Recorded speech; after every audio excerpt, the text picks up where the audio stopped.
മലയാള സിനിമയിലെ ജൂനിയർ ആർട്ടിസ്റ്റായി പ്രവർത്തിച്ച ഒരു നടിയാണ് നമുക്കൊപ്പം ചേരുന്നത്. അവർക്ക് ഐഡന്റിറ്റി വെളിപ്പെടുത്താൻ താല്പര്യമില്ല, അതുകൊണ്ട് ഞാൻ അവരെ മിസ് എന്നായിരിക്കും വിളിക്കുക. മിസ്, നിങ്ങൾക്ക് എന്നാണ്, ആരിൽ നിന്നാണ് ഈ ദുരനുഭവം ഉണ്ടായത്? എനിക്ക് 2019 നടൻ ബാബുരാജ് നിന്നും പിന്നെ മറ്റേ ഒടിയന്റെ ഡയറക്ടർ മിസ്റ്റർ ശ്രീകുമാർ, അദ്ദേഹം 2020 ഇവര് ആണ് മെയിനായിട്ടും, ഇവരിൽ നിന്നാണ് മെയിൻലി എനിക്ക് പീഡനം സഹിക്കേണ്ടി വന്നിട്ടുള്ളത്. ഞാൻ പറഞ്ഞതുപോലെ നടൻ ബാബുരാജിന് സഹോദരനെ പോലെ, അത് കാരണം അദ്ദേഹത്തിന്റെ പെരുമാറ്റം വളരെ വിശ്വസനീയമായ രീതിയിലായിരുന്നു. ഒരു ദയനീയമായ അതായത് ഒരു പാവപ്പെട്ട പെൺകുട്ടി എന്ന നിലയിൽ അവരെ രക്ഷിക്കണം, സഹായിക്കണം എന്നൊക്കെയുള്ള ഒരു അപ്രോച്ചിലാണ് അദ്ദേഹം എന്നോട് ഇടപെട്ടത്.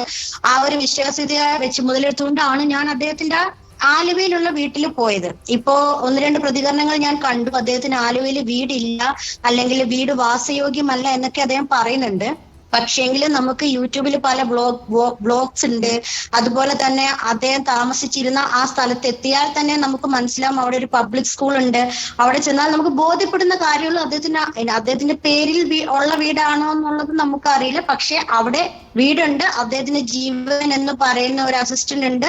എല്ലാ കാര്യങ്ങളും ഞാൻ സത്യമാണ് വെളിപ്പെടുത്തുന്നത്. എനിക്കിതിപ്പോ ഇദ്ദേഹത്തിന്റെ മുഖത്ത് കരി വാരി തേച്ചിട്ട് ഒന്നും നേടാനില്ല.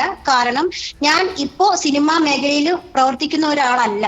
പിന്നെ ഇത് സമൂഹത്തിനോട് പറയുക, അല്ലെങ്കിൽ ഈ സിനിമയിൽ അനുഭവിക്കുന്ന പല പ്രശ്നങ്ങളും ഇല്ലാതാക്കുക എന്ന ഒരൊറ്റ ഉദ്ദേശം കൊണ്ട് മാത്രമാണ് ഞാൻ ലൈവിൽ വന്നിട്ടുള്ളത്. പിന്നെ അദ്ദേഹത്തിന്റെ വീട്ടിൽ ഞാൻ പോവുകയും അവിടെ സിനിമയുടെ ഡയറക്ടറും കൺട്രോളർ മറ്റെല്ലാവരും വരുന്നുണ്ട്. അവരുമായി നേരിട്ട് സംസാരിച്ചുകൊണ്ട് നല്ലൊരു റോള് നമുക്ക് എടുക്കാം. പിന്നെ അദ്ദേഹം ഇത്രയും പ്രശസ്തനായ ഒരു നടനാകുമ്പോൾ അദ്ദേഹത്തിന്റെ റെക്കമെൻഡേഷൻ ഉണ്ടെങ്കിൽ, നല്ലൊരു അവസരമാണെങ്കിൽ അതിലൂടെ നമ്മുടെ ലൈഫിൽ നല്ലൊരു ബെറ്റർ കരിയർ കിട്ടും എന്ന് പ്രതീക്ഷിച്ചാണ് നമ്മൾ പോകുന്നത്. പക്ഷെ പ്രസിദ്ധമായ ചില വിഷമങ്ങളുമാണ് എനിക്ക് അവിടെ സഹിച്ച് വന്നത്. അദ്ദേഹത്തിന്റെ 2 നില വീടാണ്. വീടിന്റെ താഴെ റെസ്റ്റ് ചെയ്യാൻ തരികയും ഇത് കഴിക്കാണ് പറഞ്ഞ് വന്ന് വിളിച്ചു. തുറന്ന സമയത്താണ് അദ്ദേഹം റൂമിനുള്ളിൽ കയറിയതും പിന്നീട് മോശമായ രീതിയിൽ സംസാരങ്ങളും മറ്റു പ്രതികരണങ്ങളും എല്ലാവരെയുമായി പീഡിപ്പിക്കുകയും ചെയ്തത്. ഇത് സത്യമായ കാര്യമാണ്. ആരെയും മോശക്കാരാക്കാനല്ല ഞാനിത് പറയുന്നത്. അമ്മ ജനറൽ സെക്രട്ടറി സ്ഥാനത്തേക്ക് അദ്ദേഹം വരുന്നു എന്ന് കേട്ടപ്പോൾ അയാൾ ഒരിക്കലും അതിന് അർഹനല്ല എന്ന് വെളിപ്പെടുത്തണം എന്ന ഒറ്റ ഉദ്ദേശത്തോടാണ് ഞാൻ ഇത് പറയുന്നത്. അതിന് പിന്നിൽ മറ്റു ചില ആളുകളുണ്ട്, നിങ്ങൾ പണം വാങ്ങി എന്നൊക്കെ പറയുന്നതാണെന്നാണ് ബാബുരാജ് പറയുന്നത്.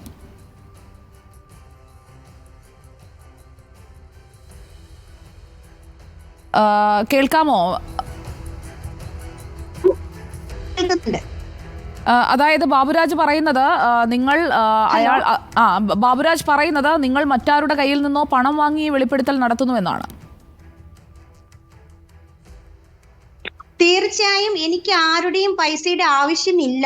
സത്യസന്ധമായിട്ടും ഞാൻ പറഞ്ഞു, എനിക്കിപ്പോ ഞാനൊരു കുടുംബിനിയാണ്. എനിക്ക് സപ്പോർട്ടിന് ഇപ്പൊ ആരുടെയും പൈസ വാങ്ങിച്ച് ജീവിക്കേണ്ട യാതൊരു കാര്യവുമില്ല. ഞാൻ സത്യസന്ധമായ എന്റെ ഭർത്താവിനോട് ഇതൊക്കെ വെളിപ്പെടുത്തിയത് കൊണ്ടാണ് എനിക്കിതൊക്കെ തുറന്നു പറയാൻ ഒരു അവസരം കിട്ടിയത്. ഇത്രയും മോശമായ കാര്യങ്ങൾ ഒരാൾ പീഡിപ്പിച്ചു എന്ന് സ്വന്തം ഭർത്താവിനോട് പറയാൻ ധൈര്യം കാണിച്ച ഒരു പെൺകുട്ടിയാണ് ഞാൻ. ആ മനുഷ്യന്റെ സപ്പോർട്ട് ഉള്ളത് കൊണ്ടാണ് ഇന്ന് ഞാൻ പറയുന്നത്. അയാളുടെ സംരക്ഷണയിൽ ജീവിക്കുന്ന ഒരു കുട്ടിയാണ് ഞാൻ. ഇന്ന് ഞാൻ സിനിമയുമായിട്ട് എനിക്ക് യാതൊരു ബന്ധവുമില്ല. ആരുമായിട്ടും എനിക്ക് ആരുടെയും പൈസയുടെ ആവശ്യമില്ല. ഞാൻ പേഴ്സണലി ഞാൻ അനുഭവിച്ച കാര്യം, കാരണം നമ്മളിപ്പോ ബാബുരാജിനെ പറ്റി പറയുന്നു, ശ്രീകുമാറിനെ പറ്റി പറയുന്നു, നമുക്ക് അനുഭവം ഉണ്ടായവരെ പറ്റി പറയാനേ നമുക്ക് പറ്റുള്ളൂ. എത്രയോ നല്ല നടന്മാര് സിനിമയിലുണ്ട്. അവരെ പറ്റി ഒന്നും നമ്മൾ ഒരു പരദൂഷണമായിട്ടോ അവരെ പറ്റി. അതായത് ഈ സ്ക്രിപ്റ്റ് റൈറ്ററും സംവിധായകനും ഒക്കെ ഈ ബാബുരാജിന്റെ വീട്ടിലുണ്ടെന്ന് പറഞ്ഞ് വിശ്വസിപ്പിച്ചാണോ നിങ്ങളെ അവിടെ എത്തിച്ചത്? അല്ലാതെ ആരിൽ നിന്നും പണം വാങ്ങുന്ന ഇതൊന്നും പറയേണ്ട കാര്യം എനിക്കില്ല. കേൾക്കുന്നുണ്ടോ? കേൾക്കുന്നുണ്ട്. ആ വീട്ടിലേക്ക് എത്തിച്ചത് സ്ക്രിപ്റ്റ് റൈറ്ററും സംവിധായകനും ഒക്കെ അവിടെ ഉണ്ടെന്ന് പറഞ്ഞാണോ? ആരും അവിടെ ഉണ്ടായിരുന്നില്ല. ഒരു ഉച്ചയോട് കൂടിയാണ് ഞാൻ അവിടെ എത്തുന്നത്. പിന്നീട് എന്റെ കയ്യിൽ പൈസയും ഒന്നിലും, ഞാനൊരു പാവപ്പെട്ട വീട്ടിലെ കുട്ടിയാണ്. എങ്ങനെയെങ്കിലും ഒന്ന് ജീവിക്കണം, നല്ലൊരു നിലയിലെത്തണം, സിനിമയിലൊക്കെ നല്ല പൈസയൊക്കെ കിട്ടുന്ന ഒരു മേഖലയാണ് എന്നൊക്കെ, എനിക്ക് കഴിവുമുണ്ട്. അപ്പൊ ആ കഴിവ് കാണിക്കാൻ പറ്റിയ ഒരു പ്ലാറ്റ്ഫോം എന്ന നിലയ്ക്കാണ് പോകുന്നത്. അപ്പൊ അവിടെ എത്തിയപ്പോ അവർക്ക് വരാൻ വൈകുമെന്നാണ് അയാൾ പറഞ്ഞത്. അയാളെ വിശ്വസനീയമായ ഒരു വ്യക്തി എന്ന നിലയ്ക്കാണ് ഞാൻ അവിടെ നിന്നതും. പിന്നീടാണ് എനിക്ക് ഇങ്ങനെയൊക്കെ ഒരു പ്രശ്നങ്ങൾ വന്നത്. അതിനുശേഷം അയാളുമായിട്ട് ഞാൻ അങ്ങനെ ഒരു കമ്മ്യൂണിക്കേഷനോ കാര്യങ്ങളോ ഒന്നും ചെയ്യാൻ ഉദ്ദേശിച്ചിട്ടില്ല. അന്ന് ആ കണക്ഷൻ വിടുകയും ചെയ്തു. ഇയാൾ എങ്ങനെയാണ്, അതായത് ബലാത്സംഗം ചെയ്യാൻ അയാൾ ഉദ്ദേശിച്ചിരുന്നു എന്ന് നിങ്ങൾക്ക് ബോധ്യപ്പെട്ടില്ലേ അയാളുടെ പെരുമാറ്റം കണ്ടപ്പോൾ? ബോധ്യപ്പെടാന്ന് വെച്ചാൽ അയാളോട് സംസാരിച്ചപ്പോഴൊന്നും അങ്ങനെ ഒരു ഹിന്റ് ഒന്നും അയാൾ തന്നിട്ടില്ല. താൻ എപ്പോഴും വിളിക്കും, താൻ ഒരു നല്ല കുട്ടിയാണ്, നല്ല കഴിവുണ്ട്, വിചാരിച്ചാൽ സിനിമയിൽ കയറി പറ്റും, ലൈഫ് ഇങ്ങനെയൊന്നും പോയാൽ പോരല്ലോ, ഞാൻ എന്ത് സഹായത്തിനും കൂടിയുണ്ട് എന്നൊക്കെയാണ് അദ്ദേഹം സംസാരിച്ചിരുന്നത്. അങ്ങനെ ഒരു സൗഹൃദം നിങ്ങൾക്കിടയിൽ ഉണ്ടായിരുന്നു? സൗഹൃദം അയാളെ പരിചയപ്പെട്ടതിന് ശേഷം ആദ്യമൊന്നും അങ്ങനെയൊന്നും സംസാരിക്കുക ഒന്നും ചെയ്തിട്ടില്ല. അവസരം വരുമ്പോൾ അറിയിക്കാം, വിളിക്കാം എന്നൊക്കെയാണ് പറഞ്ഞിരുന്നത്. പിന്നീട് കോണ്ടാക്ട് ചെയ്തു, ഒരു സിനിമ വന്നിട്ടുണ്ട്, ഇന്ന പോലാണ്, അപ്പൊ അതുമായി ബന്ധപ്പെട്ട് സംസാരിച്ചിരുന്നു. ആ സമയത്തൊന്നും ഇങ്ങനെയൊക്കെയാണ് എന്നോട് സംസാരിച്ചിട്ടുള്ളത്, വേറെ ഒന്നും പറഞ്ഞിട്ടില്ല. എങ്ങനെയാണ് ഇയാളെ പരിചയപ്പെട്ടത്, ബാബുരാജിനെ? ഇദ്ദേഹത്തിനെ പരിചയപ്പെട്ടത് എന്ന് പറഞ്ഞാല്, ഞാൻ അദ്ദേഹത്തിന് ഒരു പോലീസ് മാമൻ എന്ന് പറയുന്ന ഒരു സിനിമ അദ്ദേഹം ചെയ്തിരുന്നു. ആ സമയത്ത് ഏതോ ഒരു കൺട്രോളർ വഴിയാണ് ഞാൻ അദ്ദേഹവുമായി കോണ്ടാക്ട് ചെയ്യാനുണ്ടായത്. പിന്നീട് അദ്ദേഹത്തിന്റെ റിസോർട്ടിൽ, അതായത് മൂന്നാറിൽ അദ്ദേഹത്തിന് ഒരു റിസോർട്ട് ഉണ്ട്, അവിടെ വെച്ചിട്ടാണ് ഈ പോലീസ് മാമൻ എന്ന് പറഞ്ഞ സിനിമ ഷൂട്ടിംഗ് ഒക്കെ നടന്നത്. ആ സമയത്താണ് എനിക്ക് അദ്ദേഹത്തിന്റെ കോണ്ടാക്ട് കിട്ടുന്നത്. അവിടെ വെച്ചാണോ ബാബുരാജിനെ ആദ്യമായി കാണുന്നത്? എന്നാണ് ആദ്യമായി കാണുന്ന? ആലുവയിൽ വെച്ചിട്ടാണ്, ഫോണിൽ സംസാരിക്കുകയാണ് ചെയ്തിട്ടുള്ളത്. ആദ്യമായി കണ്ട ആ ദിവസം തന്നെയാണ് ഈ സംഭവം ഉണ്ടായതപ്പോൾ? അതെ അതെ. അതിനു മുൻപ് ഫോണിൽ സംസാരിച്ച ഒരു വിശ്വാസം നിങ്ങളിൽ നേടിയെടുത്തിരുന്നു? ഉണ്ട്, അത് തന്നെ. ഈ വീട്ടിലെത്തിയപ്പോൾ എങ്ങനെയാണ് നിങ്ങളെ ഒരു മുറിയിലേക്ക് എത്തിക്കാൻ അയാൾക്ക് കഴിഞ്ഞത്? അതായത് സ്വാഭാവികമായിട്ട് ഇപ്പൊ അവരെത്തിയില്ല, സ്വാഭാവികമായിട്ട് സമയം വൈകുമല്ലോ. അപ്പൊ സമയം വൈകുന്ന സമയത്ത് നോക്കി ഞാനത് സത്യമാണെന്ന് വിശ്വസിച്ചു. അപ്പോ താൻ ഒരു കാര്യം ഇവിടെ റെസ്റ്റ് ചെയ്തോളൂ എന്ന് പറഞ്ഞു. അങ്ങനെയാണ് അവിടെ റെസ്റ്റ് ചെയ്യാനുണ്ടായ സാഹചര്യം. അതിനുശേഷം ഫുഡ് കഴിക്കാൻ എന്ന നിലയ്ക്കാണ് എന്നെ വിളിച്ചത്. അപ്പൊ ഡോറ് ഓപ്പൺ ചെയ്ത സമയത്ത് ഫുഡ് കഴിക്കണ്ടേ എന്ന് ചോദിച്ചാണ് കയറി വന്നത്. ഉച്ചയ്ക്ക് ശേഷമാണ് നിങ്ങൾ അവിടെ എത്തിയതല്ലേ? ഏകദേശം തീരെ ഈവനിങ് ആയിട്ടില്ല. ഈ ബലാത്സംഗത്തിനായി ഇയാൾ മുതിരുമ്പോൾ നിങ്ങൾക്ക് ചെറുക്കാൻ കഴിയുമായിരുന്നില്ല, അങ്ങനെ ഒരു സാഹചര്യമായിരുന്നോ? അതെ, കാരണം ഒരു ഒറ്റപ്പെട്ട റൂമാണ്, അതിൽ ഒറ്റ വാതിലേ ഉള്ളൂ. ആ റൂം ലോക്ക് ചെയ്തിട്ടുണ്ട്. ആളധികം ഒരു ഇതാണല്ലോ. അപ്പൊ അപ്രതീക്ഷിതമായിട്ടുണ്ടായ ഒരു സാഹചര്യം ആയതുകൊണ്ട് എന്നോട് സംസാരിച്ചിട്ട് നേരെ ബെഡിലേക്ക് വന്നു. അങ്ങനെയാണ് ആള് ഇത് എന്നെ കീഴ്പ്പെടുത്തിയത്. ബാബുരാജിനോട് അപ്പോൾ തന്നെ നിങ്ങളെ വിശ്വസിച്ചാണ് ഞാനിവിടെ വന്നത്, നിങ്ങൾ സിനിമയിൽ അവസരം കിട്ടും എന്ന് പറഞ്ഞുകൊണ്ട് വിളിച്ചു വരുത്തി ഇങ്ങനെ ചെയ്തത് ശരിയായില്ല എന്ന് നിങ്ങൾക്ക് അപ്പോൾ തന്നെ പറയുകയും അത് പരാതിപ്പെടുകയും ചെയ്യാമായിരുന്നല്ലോ. എന്തുകൊണ്ടാണ് ഒരു പരാതി വേണ്ട എന്ന് വെച്ചത്? പരാതി വേണ്ട എന്ന് വെച്ചത്, വീട്ടിൽ അറിയാതെയാണ് ഞാൻ സിനിമയുമായി ബന്ധപ്പെട്ട് പോയിട്ടുള്ളത്. അപ്പോ അതൊരു വലിയ വിഷയത്തിലേക്കാകും എന്നുള്ള ഭയത്തിലാണ് ഞാൻ അതൊന്നും പറയാതിരുന്നത്. പക്ഷേങ്കിൽ ഈ വിഷയങ്ങൾ കുറെ കഴിഞ്ഞതിന് ശേഷം ഞാൻ നമ്മളുടെ SP സാറ് ശശിധരൻ സാറിനോട് പറയുകയുണ്ടായി. സാറാണോ അപ്പോൾ ധൈര്യം തന്നത് പരാതിയുമായി മുന്നോട്ട് വരാൻ? സാറ് എന്നോട് പരാതിപ്പെടാൻ പറഞ്ഞിരുന്നു. പക്ഷെ അന്ന് ഞാൻ പരാതി കൊടുത്തില്ല. കാരണം FIR രജിസ്റ്റർ ചെയ്താൽ പിന്നീട് ഞാൻ നാട്ടിൽ ഉണ്ടാവേണ്ട സാഹചര്യമുണ്ട്. അതുകൊണ്ട് തന്നെ അന്ന് പരാതിക്ക് ഞാൻ തയ്യാറായിരുന്നില്ല. ഇപ്പോൾ ഒരു അന്വേഷണ സംഘം രൂപീകരിച്ചിട്ടുണ്ട്, അത് അറിഞ്ഞു കാണുമല്ലോ. അപ്പോൾ അതിനു മുന്നിൽ ഇക്കാര്യങ്ങൾ തുറന്നു പറയാൻ തയ്യാറാണോ? അവരുടെ മുമ്പിൽ ഞാൻ ഈ കാര്യങ്ങളൊക്കെ പറയാൻ തയ്യാറാണ്. അവരങ്ങനെയാണെങ്കിൽ അക്കാര്യത്തിൽ അന്വേഷിക്കും. ഇങ്ങനെയുള്ള ഒരാൾ ഒരു സംഘടനയുടെ നേതൃത്വത്തിൽ ഇരിക്കുന്നത് ശരിയല്ലല്ലോ. ഒരിക്കലുമല്ല. ഇതില് അർഹരായ ആളുകൾ സംഘടനയുടെ നേതൃത്വത്തിലേക്ക് വരണമെന്നാണ് എനിക്ക് പറയാനുള്ളത്. അതായത് ഇങ്ങനെയുള്ള വൃത്തികേടുകൾ കാണിക്കുന്ന ഇത്രയും ഒരു കാമ പൂർത്തീകരണത്തിന് വേണ്ടി ഈ ഇൻഡസ്ട്രിയിലേക്ക് വരുന്ന പെൺകുട്ടികളെ ഉപയോഗിക്കുകയും അതിനായി മാത്രം അവരെ വിശ്വസിപ്പിച്ച് അവരിൽ വിശ്വാസം നേടിയെടുത്ത് ഇതുപോലെ ഇപ്പോൾ താങ്കൾക്കുണ്ടായതുപോലെയുള്ള അനുഭവങ്ങൾ മറ്റുള്ളവർക്കും ഉണ്ടാകാനുള്ള ഒരു സാഹചര്യം നമുക്ക് ഇല്ലാതാക്കണ്ടേ? തീർച്ചയായിട്ടും ആ സാഹചര്യം നമുക്ക് ഇല്ലാതാക്കുക തന്നെ ചെയ്യണം. ഈ പേര് താങ്കൾ ധൈര്യത്തോടെ തുറന്നു പറഞ്ഞിരിക്കുകയാണ്. അയാളുടെ പ്രതികരണം എന്താണ് എന്നത് ഞാൻ പറഞ്ഞു. അയാൾ ഇപ്പോൾ സിദ്ദിഖ് ഒഴിഞ്ഞ സ്ഥാനത്തേക്ക്, ജനറൽ സെക്രട്ടറി സ്ഥാനത്തേക്ക് എത്താൻ സ്വാഭാവികമായി എത്താൻ സാധ്യതയുള്ള ഒരാളാണ്. അതെ. ഇതിന് പിന്നിൽ മറ്റു താല്പര്യങ്ങളൊന്നുമില്ല എന്നുള്ളത് ഉറപ്പല്ലേ? തീർച്ചയായും 100% ഉറപ്പാണ്. എനിക്ക് ആരുടെയും പൈസ വാങ്ങേണ്ട ഒരു കാര്യവുമില്ല. സമൂഹത്തിന്റെ മുമ്പിൽ എത്തിക്കണം. കാരണം സിനിമ എന്നത് നമുക്ക് എല്ലാവരും, സിനിമ അല്ലെങ്കിൽ കല എന്നത് അത്രയും പരിശുദ്ധിയുള്ള ഒരു കാര്യമാണ്. അതിൽ സ്ത്രീകൾക്ക് ഇങ്ങനെ ബുദ്ധിമുട്ടുകൾ അനുഭവിക്കപ്പെടുന്നുണ്ട് എന്നുള്ളത് ഏറ്റവും ദാരുണമായ വിഷമം തരുന്ന ഒരു കാര്യമാണ്. തീർച്ചയായും അതില്ലാതാക്കി കഴിവുള്ള കുട്ടികൾ മുന്നോട്ട് വരാനുള്ള ഒരു സാഹചര്യം സിനിമാ മേഖലയിൽ വരേണ്ടത് അനിവാര്യം തന്നെയാണ്. ഒന്നാമത്തെ ആൾ ബാബുരാജാണ്. രണ്ടാമത്തെ പേര് താങ്കൾ പറഞ്ഞത് സംവിധായകൻ, പരസ്യചിത്രങ്ങളും എല്ലാം എടുക്കുന്ന സംവിധായകൻ ശ്രീകുമാർ മേനോനാണ്. അതെ. ഈ ശ്രീകുമാർ മേനോൻ താങ്കളെ അവസരം നൽകാമെന്ന് പറഞ്ഞാണോ പീഡനത്തിനിരയാക്കിയത്? തീർച്ചയായും. പരസ്യത്തിൽ അഭിനയിക്കാം.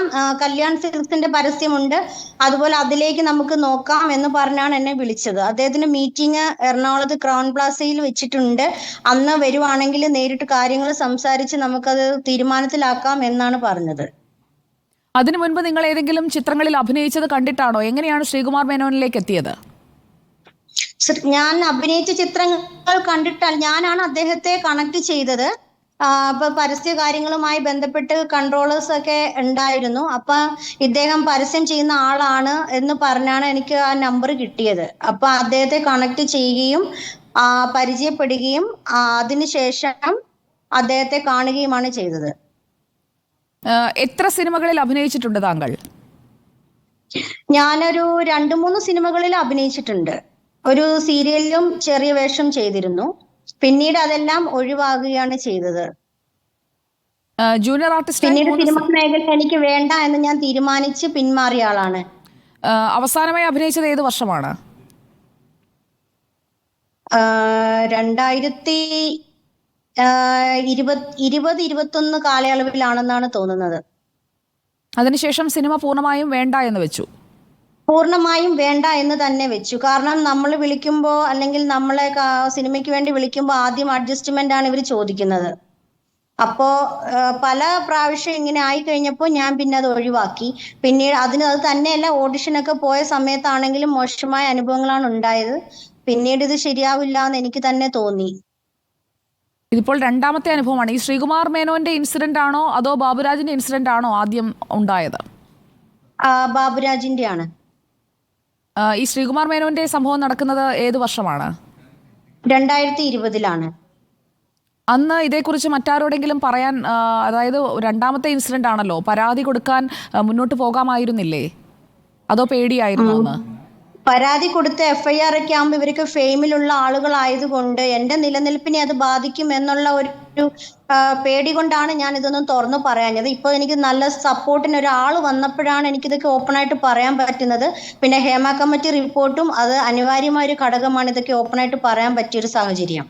നിങ്ങൾ കാണിക്കുന്ന ധൈര്യത്തെ നമ്മൾ അംഗീകരിക്കുന്നു. ഞാനിത് എടുത്തു ചോദിക്കാൻ കാര്യം, ഇപ്പോൾ ഒരു പ്രത്യേക സംഘം രൂപീകരിച്ചിട്ടുണ്ട്. അതിന് മുന്നിലേക്ക് 2 പ്രധാനപ്പെട്ട പേരുകളാണ് നിങ്ങൾ പറയാൻ പോകുന്നത്. ഒന്ന് ബാബുരാജ്, അയാളിപ്പോൾ ജനറൽ സെക്രട്ടറിയുടെ ചുമതല വഹിക്കുന്ന ജോയിന്റ് സെക്രട്ടറിയാണ്. മറ്റേയാൾ ശ്രീകുമാർ മേനോൻ, പരസ്യചിത്രങ്ങളിലൂടെയും എല്ലാം വളരെയേറെ പ്രശസ്തിയിൽ നിൽക്കുന്ന വ്യക്തിയാണ്. ഈ 2 പേരും ഈ 2 സ്ഥലങ്ങളും സംഭവങ്ങളും അതോടൊപ്പം തന്നെ അവിടുത്തെ ദിവസങ്ങളും അടക്കം എല്ലാ കാര്യങ്ങളും ഈ സംഘത്തിന് മുന്നിലും വെളിപ്പെടുത്തേണ്ടി വരും. അതിനെല്ലാം തയ്യാറായി തന്നെയല്ലേ ഇപ്പോൾ റിപ്പോർട്ടറിലൂടെ ഈ വെളിപ്പെടുത്തൽ നടത്തുന്നത്? തീർച്ചയായും ഞാൻ തയ്യാറാണ്. എനിക്ക് ഒന്നേ ഉള്ളൂ, ഞാൻ അനുഭവിച്ച പ്രശ്നങ്ങളൊക്കെ ഞാൻ അനുഭവിച്ചു, ഇത്രയും ആയി. ഇനിയും ഒരു കുട്ടി പോലും ഇങ്ങനെയുള്ള അനുഭവങ്ങൾ അനുഭവിച്ച് വിഷമിച്ച് സങ്കടപ്പെട്ട് ലൈഫ് എല്ലാം തകർന്നു എന്നുള്ള നിലയ്ക്ക് ഇരിക്കാൻ പാടില്ല. ഇവരുടെ ഭാഗത്ത് നിന്നോ സിനിമയുടെ ഭാഗത്ത് നിന്നോ ഒരു മേഖലകളിൽ നിന്നും പെൺകുട്ടികൾക്ക് ഇങ്ങനെ ഒരു അനുഭവം ഉണ്ടാവരുത്. അവരെ നല്ല ബഹുമാനത്തോടെയും നല്ല റെസ്പെക്റ്റോടെയും കെയർ ചെയ്യുകയും ചെയ്യുന്ന ഒരു സമൂഹം നമുക്ക് ഉണ്ടാവേണ്ടത് വളരെ വളരെ അനിവാര്യമാണ്. അതുകൊണ്ട് മാത്രമാണ് ഞാൻ ഇതൊക്കെ പറയാൻ ഉദ്ദേശിച്ചത്. ചൂഷണത്തിന് വിധേയയായ ഒരു വ്യക്തിയാണ് താങ്കൾ. അത് കൊച്ചിയിൽ വെച്ച് തന്നെയാണ് ഈ രണ്ട് സംഭവങ്ങളും നടന്നിരിക്കുന്നത്. താങ്കൾക്ക് താങ്കളുടെ പങ്കാളി ഇക്കാര്യത്തിൽ പൂർണ്ണ പിന്തുണയല്ലേ നൽകുന്നത്? എന്റെ പങ്കാളി പൂർണ്ണ പിന്തുണ തരുന്നത് കൊണ്ടാണ് എനിക്കിപ്പോ ലൈവിൽ വരാൻ പറ്റിയതും SP സാറിനോട് ഇതൊക്കെ പറയാൻ പറ്റിയതും ഒക്കെ.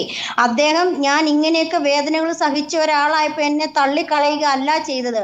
ആ മനസ്സും നമ്മൾ കാണേണ്ടതാണ്. സമൂഹത്തിൽ ഇങ്ങനെയുള്ള കുട്ടികളെ ഇങ്ങനെ നേരിടുന്ന സ്ത്രീകൾ സമൂഹം ഒഴിവാക്കുന്ന സ്ഥാനത്ത് എൻ്റെ ഹസ്ബൻഡ് ചെയ്തത് അങ്ങനെയുള്ള ഒരു പെൺകുട്ടിയെ കൈപിടിച്ചുയർത്തുകയാണ് ചെയ്തത്. അതോടെ ആ കുട്ടിയുടെ ആത്മവിശ്വാസവും ധൈര്യവും ജീവിതത്തിന്റെ സുരക്ഷിതത്വവുമാണ് അദ്ദേഹം ഉറപ്പാക്കി തന്നത്. അതും നമ്മൾ കണക്കിലെടുക്കേണ്ട ഒരു കാര്യം തന്നെയാണ്. ഇക്കാര്യത്തിൽ ബാബുരാജ് പറയുന്നത്, അതായത് ബാബുരാജ് ഒക്കെ പറയുന്നതെന്ന് വെച്ച് കഴിഞ്ഞാൽ നിങ്ങൾ ഇത് കരുതിക്കൂട്ടി മറ്റാരോ നിങ്ങളെ കൊണ്ട് പറയിപ്പിക്കുന്നതാണെന്നാണ്. അങ്ങനെയൊന്നില്ല എന്നുള്ളത് ഉറപ്പിക്കാമല്ലോ അല്ലേ? അങ്ങനെയുള്ളത് 100% ഉറപ്പാണ്. ഇനി അദ്ദേഹത്തിന് അങ്ങനെ ഒരു സംശയം ഉണ്ടെങ്കിൽ തന്നെ അത് അന്വേഷിച്ചാൽ കണ്ടെത്താവുന്നതല്ലേ ഉള്ളൂ. എനിക്ക് അദ്ദേഹത്തിനെ മോശക്കാരനാക്കാൻ ഞാൻ ഉദ്ദേശിച്ചത് കൊണ്ടല്ല ഈ പറയുന്നത്. ഒരിക്കലും നമ്മൾ ഇനി ഒരു പെൺകുട്ടി പോലും ഇതിന് ഇരയാവരുത്. എനിക്ക് ആരുടെയും, ഞാൻ ഓൾറെഡി പറഞ്ഞു, നമുക്ക് ആരുടെയും പൈസയോ ആരുടെ സപ്പോർട്ട് കൊണ്ടൊന്നും പറയേണ്ട കാര്യമില്ല. നമ്മൾ നേരിട്ടൊരു സാഹചര്യം, ഇങ്ങനെ ഒരു അവസരം വന്നപ്പോൾ പറയാൻ കഴിഞ്ഞു എന്നുള്ളത് തന്നെയാണ് ഇതില് മുഖവിലേക്ക് എടുക്കേണ്ട കാര്യം തന്നെ. അവർക്കൊക്കെ ഇപ്പൊ എന്താണ്, എങ്ങനെയെങ്കിലും ഇതിൽ നിന്ന് ഒന്ന് പിടിച്ചു നിൽക്കണം. സസ്റ്റൈനബിലിറ്റി ആണ് അവരൊക്കെ നോക്കുന്നത്. എങ്ങനെയെങ്കിലും ഇത്രയും ഒരു വലിയ വിഷയങ്ങൾ വരുമ്പോ ഈ സമൂഹത്തിൽ പിടിച്ചു നിൽക്കണ്ടേ.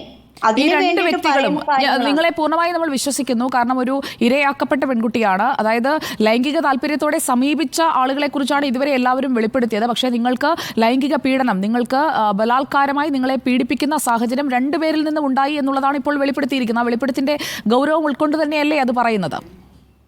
തീർച്ചയായിട്ടും അതെ.